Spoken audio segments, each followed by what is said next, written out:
Yes, there's a black kid causing trouble in my store. She's here to steal. I need someone here immediately. Karen Miller's voice was sharp, confident, the kind of voice that had learned to weaponize authority. Her fingers clutched the phone like a lifeline, eyes never leaving the girl standing a few feet away. That girl, Madison Carter, wasn't causing trouble. She wasn't stealing. She wasn't even moving. She just stood there, frozen in disbelief, holding the small purse that contained months of careful saving. Outside, sirens wailed closer. Inside, the store lights flickered red as the mall's alarm system blared, urging shoppers toward the exits. But Madison didn't move. Not because she was guilty, but because she'd just been accused of something she didn't even understand. And Karen Miller had no idea who she was dealing with. She thought she was looking at just another young black girl she could intimidate. She thought her word would be taken as truth without question. She was wrong. Madison Carter, 14 years old, had been raised by a mother who taught her two things. Kindness was a strength and dignity was worth defending. Her mother, Denise Carter, was turning 40 in a week. And Madison had been planning the perfect surprise for months. A dress. Not just any dress. One that would make her hard-working mother feel like a queen. Every babysitting job, every chore, every bit of allowance had been carefully tucked away until she had $450, a fortune for a 14-year-old. She'd seen the dress online weeks ago. Elegant. Timeless. Everything her mother deserved. And today, she would buy it alone as her gift, her way of saying I see you. I love you. I know what you've given up for me. The place? Bella Grace Boutique, an upscale store known for its polished marble floors, soft lighting, and dresses that started at $300. What Madison didn't know. Bella Grace was part of Carter & Company, the multi-million-dollar fashion empire her mother had built from scratch. Karen Miller, 45, had been the store's manager for 6 years. In her mind, she wasn't just a manager, she was the gatekeeper. She decided who belonged in Bella Grace and who didn't. Her bias didn't shout, it whispered through store policy, through cold glances, through selective hospitality. She called it protecting the brand. In reality, it was prejudice dressed up in silk. And now, her gaze locked on Madison. Alone. Young. Black. In her mind, that was reason enough to hover. Just minutes before, a white mother and her teenage daughter had stepped through the same glass doors. Karen's smile had been warm, her tone almost musical. Welcome to Bella Grace, ladies. Shopping for something special? She'd ushered them to the new arrivals, offered them water, and asked about their event. But when Madison approached the counter, smile bright and voice polite, "Excuse me, ma'am, I'm looking for a dress for my mother's birthday," Karen didn't even look up. "Dresses are in the back," she said flatly, gesturing vaguely without eye contact. No greeting. No questions. No offer to help. Madison's instinct was to be gracious. Maybe she's busy, maybe she's having a bad day. She thanked her softly and moved toward the racks, head high. From across the store, Ashley Brown, a young sales associate, watched. She'd seen this before, the way Karen's tone could turn warm as velvet for one customer, cold as stone for another. She wanted to help, but Karen had made it clear, go against her and you'd be gone. Madison's hands moved gently over the dresses. She read each price tag, careful not to wrinkle the fabric. Every movement was respectful. She wasn't browsing, she was on a mission. But Karen didn't see a respectful young customer. She saw someone to monitor. She trailed Madison at a distance, eyes sharp, like a guard dog on alert. Have you ever been there? Standing in a place you have every right to be, yet treated as though you're trespassing? That was Madison Carter's reality in that moment. And it was only the beginning. You need to be careful with that, the voice snapped before Madison even looked up. It wasn't gentle concern, it was an accusation wrapped in lace. Karen Stevens stood there, arms crossed, eyes cutting through the air like she'd caught Madison red-handed. "These are expensive items," she added, her tone sharp enough to draw the attention of a nearby shopper. "Not toys to play with." Madison Brooks, 17, tall for her age, dressed in jeans and a soft yellow sweater, looked up from the shimmering blue dress she'd been admiring. Her voice was soft, steady. "Yes, ma'am. I understand. I'm just checking the price." Karen didn't soften. Instead, she leaned in slightly, delivering the next words like they were fact, not insult. "These dresses start at $300, and you obviously can't afford it." Some girls might have flushed with shame. Some might have put the dress back and left. But Madison had been raised differently. Her mother had taught her that dignity wasn't for sale, and you never let someone else decide your worth. So she smiled faintly and said, "Thank you for letting me know. I've been saving for this.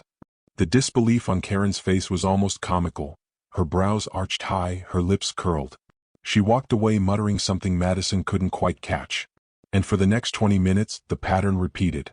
Every time Madison reached for a dress, Karen materialized like a shadow with a cutting remark. Do you understand how much that costs? These need to be handled very carefully. Meanwhile, just a few steps away, another customer was having a different experience entirely. Emma Wilson, 16 and white, browsed rack after rack while Karen played the perfect hostess, fetching sizes, pairing accessories, even offering to hold Emma's selections at the counter. The contrast was glaring. But Madison stayed calm. She'd come here with a mission. Tomorrow was her mother's 40th birthday, and she wanted a gift that would make her feel like a queen. That was when she saw it. An emerald green dress, the fabric shimmering like dew-kissed leaves at sunrise. Delicate beading traced the neckline, catching the light in quiet bursts. It was elegance stitched into cloth. Madison lifted it gently, almost reverently. The tag read $400. She did the math, she had $450, just enough for tax and a gift box. She walked to the counter and waited for Karen to finish with Emma.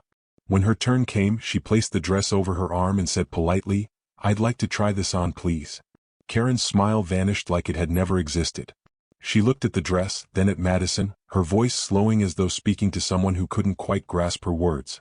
"That dress costs $400. I don't think it's for you." Madison's chest tightened, but she had prepared for this. She reached into her purse and pulled out her neat stack of bills, 10s, 20s, and 50s, all carefully counted. "I have the money," she said, her voice quiet but unshaken. "I've been saving for months." For a heartbeat, shock flickered across Karen's face. But instead of softening, her expression hardened into suspicion. "Where did you get this money?" she demanded, her eyes locked on the cash as though it were stolen. "I saved it from my allowance," Madison explained, confused at the hostility. Karen shook her head slowly, the disbelief clear. "No kid your age has that kind of money, unless something shady is going on." The sting of those words was sharp. But Madison, still clinging to composure, offered proof. "I can show you the bank envelope it came from. I can call my mother right now." Karen's voice cut across hers like a door slamming shut. "No, I don't want your stories. Put the dress back and leave my store." And that was when the truth settled in Madison's heart. This wasn't about policy. It wasn't about money. It was about the color of her skin. Her mother had warned her about moments like this. But Madison wasn't walking out, not yet. "I'd like to speak to your manager," she said evenly. Karen actually laughed. "You're speaking to her, sweetheart? And I'm telling you to leave." Madison's next words landed like a pebble in still water. "Then I'd like to speak to your district manager, or the store owner." Karen's face turned crimson. "You're not speaking to anyone," she hissed. "In fact, I think you're trying to cause trouble. I think you came in here to steal. And I think you're concealing items." The store went silent. A mother in the shoe section froze mid-stride. Emma Wilson, wide-eyed, pulled out her phone and started recording. Madison's hands trembled. "I didn't take anything. Please search my purse." But Karen was already on a roll, her voice rising. "I saw you put something in your jacket pocket. You've been acting suspicious since you walked in." The accusation was a lie, but it was delivered with the confidence of someone used to being believed. And then, with the crowd watching, Karen reached for the phone. "Yes, this is Karen Stevens, manager at Bella's Boutique on 5th Street. I have a young black female here attempting theft, concealing items, being aggressive when confronted. I need police assistance immediately." Madison's heart pounded in her ears. She reached for her phone to call her mother. Karen snapped, "Put that away. No calls. Sit down and wait for the police." And in that moment, every eye in the store saw it. This wasn't about a dress anymore. This was about power, and the kind of prejudice Madison's mother had fought against her whole life. 23 miles across town, in a glass-walled boardroom high above the city, Michelle Taylor commanded the floor. The late morning sun spilled across polished mahogany, catching the silver frames of projected charts, numbers that told the story of an empire she had built from nothing. She stood at the head of the table in a charcoal gray power suit, her voice steady, precise. "And as you can see, third-quarter profits exceeded expectations by 18%. Customer satisfaction across every store is at an all-time high. Not a single misplaced word. Not a single wasted motion." Michelle had been underestimated all her life, told in 1,000 ways she didn't belong in the boardrooms of power. But she had learned long ago how to hold her ground. Across from her sat Richard Blackstone, sharp suit, colder eyes, the company's largest investor and her loudest critic. A man who had made no secret of his belief that a black woman should not, lead a fashion empire. "That's impressive," Richard said, leaning forward with a smile that never reached his eyes. "But I do have concerns about your management style. Some store managers report issues with your progressive policies toward customers." The air shifted. Everyone knew this wasn't about policies. It was about pushing her into a corner, baiting her into a slip. Michelle's jaw tightened, but she kept her voice even. "Could you be more specific, Richard?" Before he could answer, the double doors opened. Patricia Martinez, Michelle's assistant of 8 years, stepped in. And Patricia never interrupted a board meeting. Not once. She crossed the room quickly, leaned to whisper, but her voice was tight, urgent. "Ma'am, there's an emergency call about your daughter." Michelle's phone, face down as always during board meetings, was now in her hand. 17 missed calls. 12 text messages. The last one sent just 3 minutes ago. "Mommy, please help me. They're arresting me and I didn't do anything. I'm at Bella's boutique. Please come." Michelle's heart clenched. In an instant, the polished CO vanished, replaced by a mother with fire in her veins. "This meeting is adjourned," she said, her voice cutting through the room like a blade. "You can't just leave," Richard snapped, smelling opportunity. "This is exactly the—" She turned to him, eyes cold enough to freeze the room. "Richard, my 14-year-old daughter is in police custody. If you think your investment outweighs my child's safety, take it up with the board." "Oh wait, that's me." Gasps followed her out as she strode toward the elevator. Patricia was already on her phone. "Clear my schedule. Call David Shin. Get Dr. Sarah Williams on standby. If Madison's been traumatized, she sees her immediately." Michelle's heels struck the marble lobby floor with sharp, rapid beats. She called Madison. Straight to voicemail. Again. Same result. By the time she reached the parking garage, she was dialing David Chin, her attorney of 12 years, the man who had helped her navigate business takeovers and personal battles alike. "David, my daughter's been arrested at Bella's boutique. I don't know why, but I need you there now." "Arrested? Madison?" His disbelief was sharp. "She's never—" "I know," Michelle cut in, starting the engine of her black Mercedes-AMG. "And someone is going to answer for this." She was already merging into downtown traffic when she called Chief Morrison. She'd donated to his department, funded scholarships for officers' children, equipped precincts with new gear. "Chief, it's Michelle Taylor. My daughter's been arrested, at one of my stores." "What?" "Hold on." He was typing, searching records. "Shoplifting call. Bella's boutique, 5th Street. Michelle, are you sure it's Madison? I got a text from her, from police custody. She's never even gotten detention, Chief. And somebody decided to put my child in handcuffs. Fix this." Across town, word was already moving through her network. Patricia had called Dr. Williams, the family therapist who'd seen Madison through the worst of the divorce. "What happened?" Dr. Williams asked, keys already in hand. "We don't know yet," Patricia said. "But if you know Michelle, someone's about to find out." "You put my baby in handcuffs, for shopping?" The words were still hanging in the air, trembling with disbelief, when the full weight of what was happening began to sink in. It started with whispers, then photos, then the flood, social media carrying the news like wildfire. Outside Bella Grace boutique, a crowd was forming. Phones held high, voices hushed with curiosity. "They arrested a black teenager," someone murmured. "Said she was stealing." Inside a marked patrol car sat Madison Carter, just 16, her wrists ringed with cold metal. Her eyes were red, not from guilt but from the sting of injustice, a sting that every elder in our community knows far too well. At the curb, Ashley Reed was unraveling. She'd worked under manager Karen Whitfield for 5 years, never challenging her, until today, when she realized silence could be its own crime. She thought of her 9-year-old daughter, of how she'd feel if someone treated her child like this. Her hands shook as she called her husband, Miguel. "Miguel, I should have stopped it. I let it happen." Miguel had spent 15 years as a social worker. He'd seen the scars that racial profiling leaves, scars that don't fade with time. "Ashley, where's this girl now?" "In the back of a squad car. Her mother's on the way." "But, Miguel, what if they take her? What if this follows her forever?" By the car, Officer Daniel Brooks felt a knot tightening in his chest. Madison didn't fit the profile of any shoplifter he'd ever arrested. She was polite, articulate, her confusion was real. "Miss Carter, he said softly. Tell me exactly what happened. She wiped her cheeks. I came to buy a dress for my mom's birthday. I've been saving for months. From the moment I walked in, she followed me, kept making comments about the prices. When I showed her I had money, she got mad, said I stole something.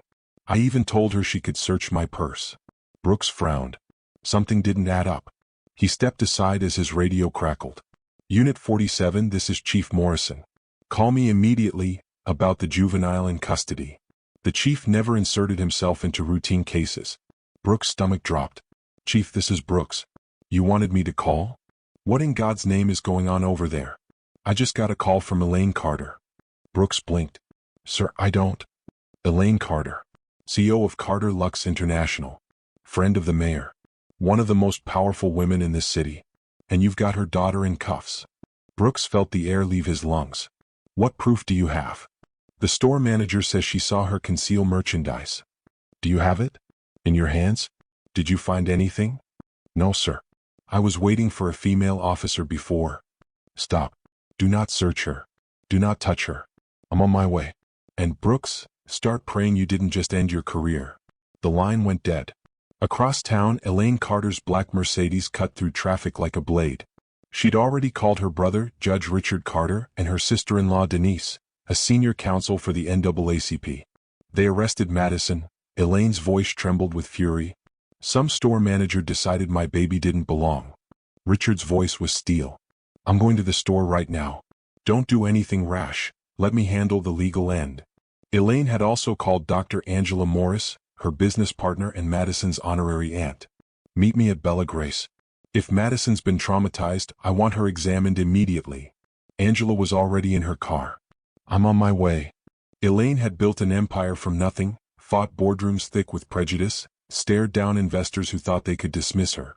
But the thought of her child, scared and alone, was a pain she hadn't prepared for.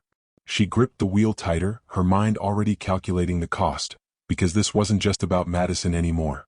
It was about every child who had been made to feel they didn't belong. And this time the world was watching. The crowd outside Carter's Fine Apparel had grown restless. Phones held high, voices carrying in the humid summer air. Inside, the air conditioning hummed like nothing was wrong, but the tension was a living thing coiled in every corner. A girl sat in the back of a patrol car, her wrists cuffed, cheeks wet with tears she tried to hide. Madison Carter was only 14, but in that moment, under the glare of strangers' stares, she looked like she had lived 100 years of humiliation. Inside the boutique, Karen Walters, the store's manager for nearly a decade, was pacing. She had called this a routine theft arrest, but her eyes darted nervously toward the growing crowd outside. She had no idea this was about to become the moment that would end her career. Then a whisper broke the air. Ashley Rivera, a young sales associate with hesitant eyes, stepped toward a local reporter, a black woman with a camera crew and the calm confidence of someone who'd seen this story too many times. I work here, Ashley said, voice trembling. I saw everything. That little girl didn't do anything wrong. The reporter's eyes sharpened. An employee witness could crack this open wide. Before another word was spoken, the sound came, a sharp, staccato roar of tires gripping asphalt. Heads turned. A sleek, jet-black Mercedes-AMG slid to a stop at the curb. The engine purred like a panther before the kill. The driver's door swung open. She stepped out. Michelle Carter, 5'7" in heels, a steel-gray power suit that shimmered in the late afternoon sun, and a presence that seemed to push the crowd back without a single word. Her natural hair was pulled into a crown of quiet authority, the kind worn by women who have carried generations on their backs. She moved toward the patrol car with deliberate steps, heels clicking on pavement, each one a drumbeat of judgment. People shifted out of her path instinctively, as if their bodies knew what their minds had not yet processed. This was not a woman you challenged. Behind her came two more figures. A tall black man in a dark suit, the gold seal of a federal judge's credentials catching the light, Judge William Carter.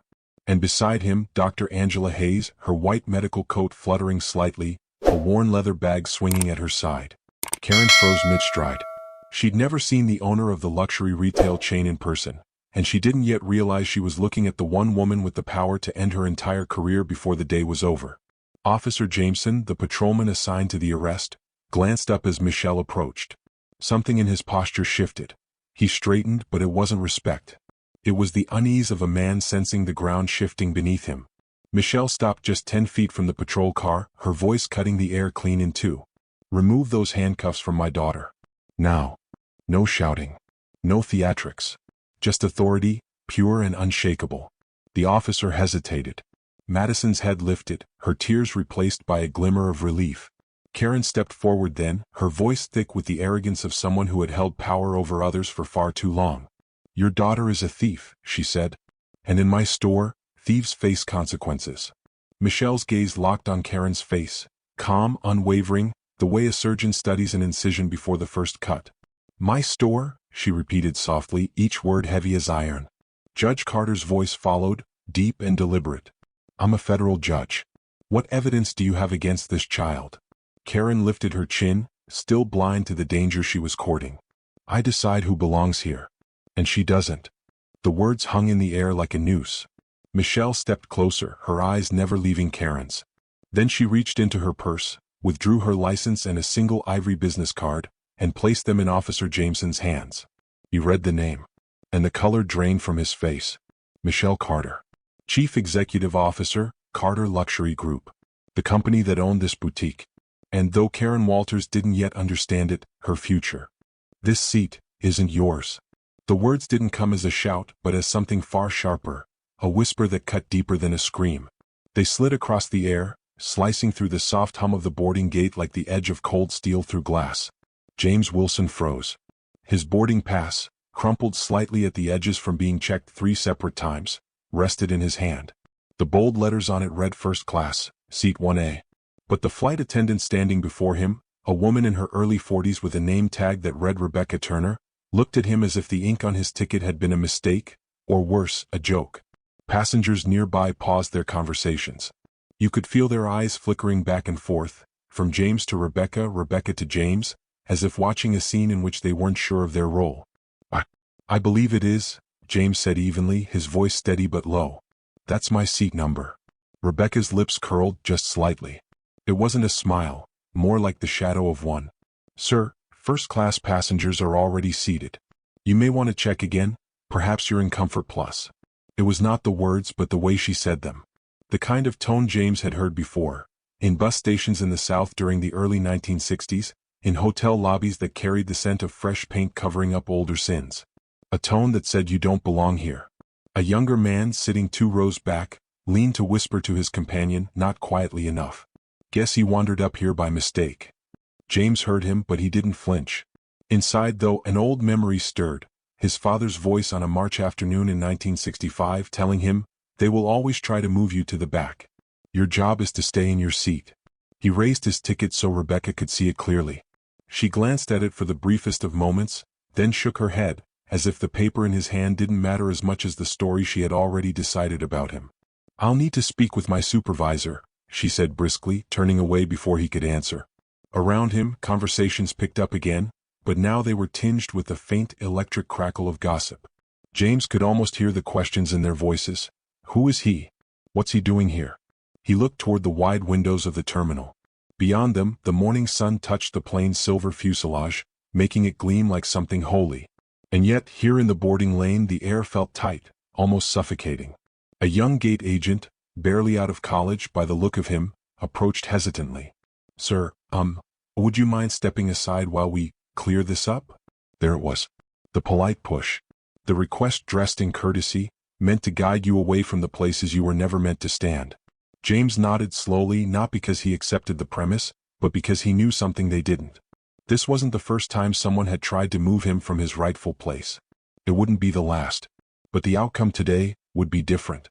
He stepped to the side, close enough to see the faces of the first-class passengers, some glancing at him with curiosity, others with the subtle satisfaction of a story that confirmed what they already believed. Rebecca returned, her supervisor in tow. The man was tall, wearing a navy jacket with gold wings pinned above his heart. He looked at James with the same wary assessment, as if a decision had been made before a single question was asked. "Sir," the supervisor began, "there seems to be a mix-up. We can offer you a premium seat just behind first class and you'll still get—" "No," James said, his voice calm, deliberate. "I'll take the seat I paid for." Pause. Passengers leaned forward slightly, sensing something in the air, the way a crowd might before a storm breaks. Rebecca crossed her arms. "Sir, you need to understand." But James was already reaching for his phone. His fingers moved with the steadiness of a man who had built entire worlds from nothing, who had walked into boardrooms where no one looked like him and walked out with the deal in hand. This wasn't anger. This was preparation. He dialed a number, lifted the phone to his ear, and when the voice answered on the other end, his own was steady enough to still the air. "David," he said. "It's James. We have a situation." The room was still when the first frame appeared. On the massive monitor, Madison walked into the store with that bright, open smile only a 14-year-old can carry, polite, hopeful, expectant. She stepped toward Karen Stevens, her voice warm and respectful, asking for help. Karen didn't look at her. The silence from the screen was deafening. You could see it in her eyes, not distraction, not busyness, but dismissal, deliberate and cold. Dr. Angela Thompson leaned forward, her eyes fixed on the footage. "Look at that," she murmured, pointing. "Madison is handling those dresses more carefully than most grown customers would. She's treating the merchandise with reverence." But the screen told a darker story. Karen's movements were predatory, circling Madison like she was prey. She trailed behind her down each aisle, close enough to make the girl uneasy, murmuring comments that no one else could quite hear but everyone could feel. Then, the moment that froze every heart in the room. Madison pulled the folded bills from her pocket. $450, her hard-earned savings for her mother's birthday. Karen's face shifted. First shock, then something uglier. Not embarrassment. Not an apology. But anger raw and unmasked. Ashley Rodriguez's voice trembled as she stood near the monitor. "Right there," she said, pointing. "She's not surprised Madison has money. She's angry about it." The footage rolled on. Madison adjusted her jacket, the motion Karen later called concealing merchandise. The camera caught everything. No stolen goods. No suspicious movements. Just a young girl in a warm store shrugging off the heat. Judge Marcus scribbled notes, his pen scratching across the page. "Officer Johnson," he said without looking up, "we are watching clear evidence of a false police report. This child committed no crime." Karen's voice, brittle now, tried to break the silence. "The cameras don't show everything. She could have hidden something where they couldn't see." Michelle Taylor, Madison's mother, turned toward her with a gaze sharp enough to cut steel. "So your defense," she said, her voice low but carrying, "is that my daughter is some kind of master criminal who stole merchandise that magically vanished into thin air? Is that really the story you're standing on?" Karen stepped back. Ashley's voice cracked as she finally spoke her truth. "Mrs. Taylor, I need to say something, and I need to apologize for not saying it sooner."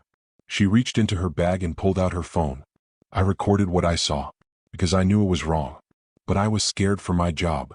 The video on Ashley's phone was worse than the security footage, because it had sound. Karen's voice filled the room, dripping condescension.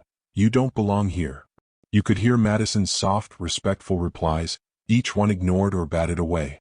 You could hear the sneer when Madison explained she had the money to pay. Michelle walked toward Karen, each step a measured beat, the click of her heels echoing like a countdown. Karen kept backing up until her shoulders met the wall. "Karen Stevens," Michelle said, her voice just above a whisper, forcing everyone to lean in. "You destroyed my daughter's innocence today. You took a child who trusted the world, and taught her that some people will hate her simply for the color of her skin. You humiliated her for wanting to buy her mother a gift. And you will live with that." Karen's mascara streaked down her cheeks. "Please, I'm sorry. I made a mistake. I can learn." "No," Michelle said, her tone hardening. "You're sorry you got caught. You're sorry your victim wasn't powerless. But you are not sorry for what you did." Judge Marcus stepped forward. "Miss Stevens, filing a false police report is a criminal offense. You could face charges." Officer Johnson shifted uncomfortably. "Mrs. Taylor, I apologize for my role in this. I should have investigated before making the arrest." Michelle turned her gaze on him now. "You put handcuffs on my 14-year-old daughter because one biased woman told you to. You didn't check the footage. You didn't ask why a child with hundreds of dollars in cash would need to steal a dress she could buy outright. You didn't think, officer. And that is as dangerous as her prejudice." Dr. Thompson rose from her seat. "Michelle, Madison needs to go to the hospital. She's showing signs of acute stress reaction. She needs care, now." But Michelle had one last thing to say. She faced the cameras, the onlookers, the world. "What happened here is unacceptable, but it is not unusual. This happens every day to people without the resources to fight back. Today that changes." Effective immediately, Karen Stevens is terminated and banned from all Prestige Fashion Group properties. We are implementing anti-bias training across every store. And I am establishing a $10 million scholarship fund for young people who face discrimination. Karen collapsed into a chair, her career in ruins. The crowd was silent, knowing they had witnessed not just justice, but the planting of a seed that might one day grow into something better. The crowd began to murmur, soft at first, then growing with a ripple of approval. This wasn't just about a single ugly moment anymore. Michelle was wielding her power like a scalpel, not to wound but to cut out the rot. She was turning a personal tragedy into systemic change. But the most important moment was still ahead. Michelle crossed the room to where Madison sat beside Dr. Angela Thompson. She lowered herself until their eyes were level, her knees on the polished tile, her voice breaking for the first time that day. "Baby girl, I am so sorry I wasn't here when you needed me. I'm sorry this happened to you. I'm sorry there are people in this world who will judge you before they even know you. But hear me, what happened today says nothing about you. It says everything about the ignorance of people like Karen Stevens." Madison's gaze lifted to her mother. Her eyes looked older than they had that morning, like they'd seen something they could never unsee. "Mommy, I just wanted to buy you something beautiful for your birthday. I saved for so long." Michelle's own tears came then, hot and unrestrained. "I know, sweetheart. And we're still going to buy that dress.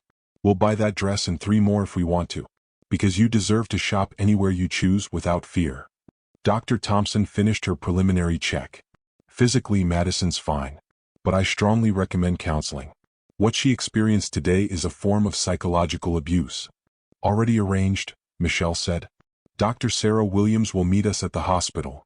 But before they could leave, Michelle did something that made even Judge Marcus look up in surprise.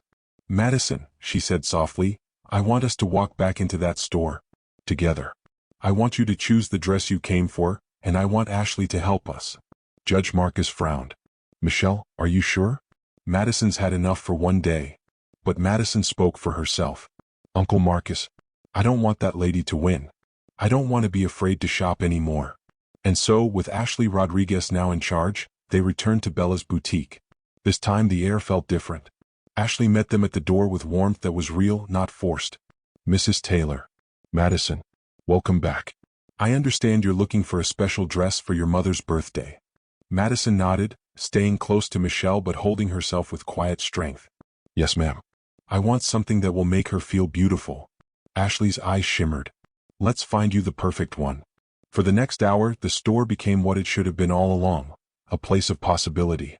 Ashley brought Madison sizes, offered styling advice, listened to her ideas, and treated them both as honored guests.